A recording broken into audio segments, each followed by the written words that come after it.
Hello students of class 6. The other thing we had already started with one Robinson Crusoe story, and we had seen that how Robinson Crusoe's ship, that is Spaghetti Daisy, met with a shipwreck, and everybody else was drowned other than Robinson Crusoe himself, and how they managed to come alive to a lonely island. And there he says that it was very, very sad because he was all alone, and it was kind of very boring in the sense, and that is why we see that the poet has written in a very funny way that I have made a little tavern, that is his cave where he lived in a cave. But he thought, or rather he imagines cave to be an inn, and just like an innkeeper waits for wayside travelers, in the same way he also, just to relieve himself from the boredom, he also waits at the door.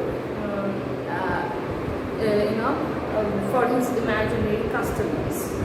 And then he is saying in a very funny way that I'm a very good cook myself. I don't need I don't need anybody to help me in cooking. I don't even need a wife, which is very obvious because since he's since he is the only person living over there, he won't have a wife in any way. But instead he says that I'm very clever at making stew, and stew, as the meaning is given in your book, is a kind of dish made of fish or chicken, or and you add a lot of vegetables to it.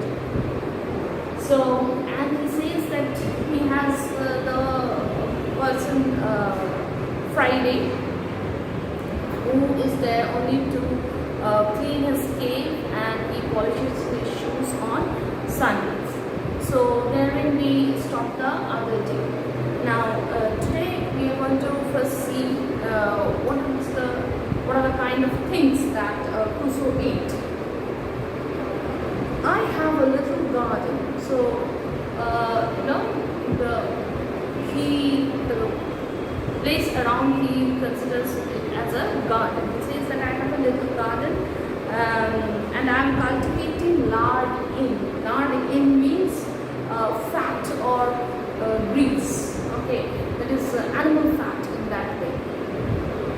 So we can understand that he has to kill the animals to get the fat. So he's saying that I am cultivating. He's putting in a way the things as though everything is normal. The only thing that he's only alone in that way, and he's saying that I have a garden. So he's trying to present things in a very normal way. But by reading it, we can actually understand that he is in a deserted island, and he is trying to make a living with whatever he is trying to, or he tried to make a living whatever he got. So he says, I'm cultivating lard in, and the things I eat are rather tough and dry. So I rather eat things which are very hard, okay, and dry. That is why dry, because he doesn't have the scope to cook in that way. So that is the reason why he has to eat things quite raw. And what does he tell us? He says that I live on toasted lizards and prickly pears and parrot gizzards, and really fond of beetle pie. So all these things a person will not eat in any way unless he is in a dire condition, unless he is in a very bad condition. Imagine toasted lizards. Okay, we will never think of it in that Then prickly pear.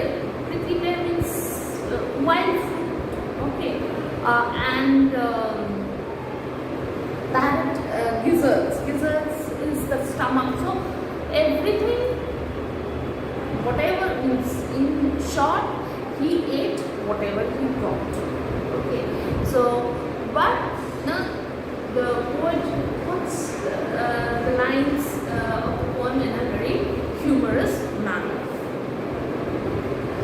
And I'm really fond of beetle pie. Beetle is a kind of insect, you know. So he's saying that yes, I love the beetle pie. There's no other alternative other than to eat it if he had to survive. My clothes I had were furry, that is fur clothes, as you can say, and it made me fret and worry. Fret and a little bit anxious. Okay, so he was very anxious. Okay, and worried. Why? When I found moths were eating off the hair.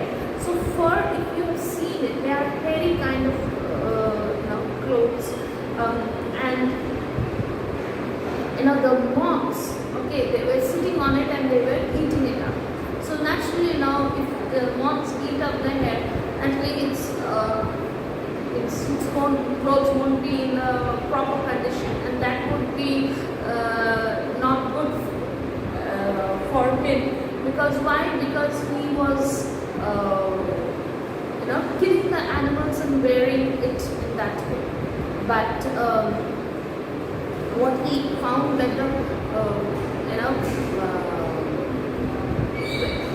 if you when leather is made up of animal skin, as you know. So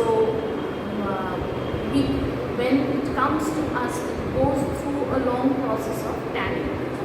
So what he's trying to go over here, means the poet is telling here, is that these moths used to get the smell of that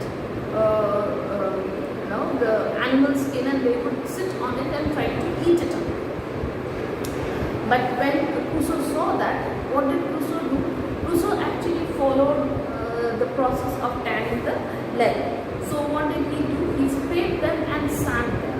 So this is the first process. Okay? That is taking away all the waste material, and we put it in sand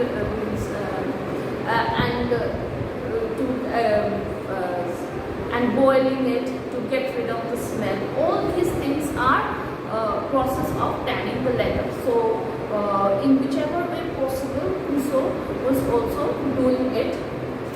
And what does it say? Till I got a fine Morocco suit I wear. Morocco is the place known for its leather products. So he says that he was trying to refine his clothes to make it better, and he says that after I refined the clothes, it was as good as a Morocco suit. Again, he is using it in a very humorous manner. I sometimes seek diversion in a family excursion. An excursion, generally we use the term for an educational outing in that way. But in this context here, it means picnic, as we go for picnic, light outing. And diversion here means amusement. So since life was very boring, and he had nobody, no other person to give him company other than Friday, who came to clean his cave occasionally and clean his shoes on Sunday. He just went out for small outings with his animals, few domestic animals, and we will read about the domestic animals a little later. And we take along a carrot as a refreshment for a parrot. So whenever we go for a picnic, we have the picnic basket with us. So one of the things that he took was refreshment is kind of like snack. So it was a parrot. Okay? He had a parrot who went along with him, and for the parrot he used to take a carrot and a can of jungle berry tea. So the juice, okay, the berry juice, he is considering it as tea. So we can understand that how it's the hard conditions that Crusoe had to go through to make his survival in that lonely island. So we stop here today. We will do the next, the last 3 stanzas in the next day. Thank you, students. Thank you.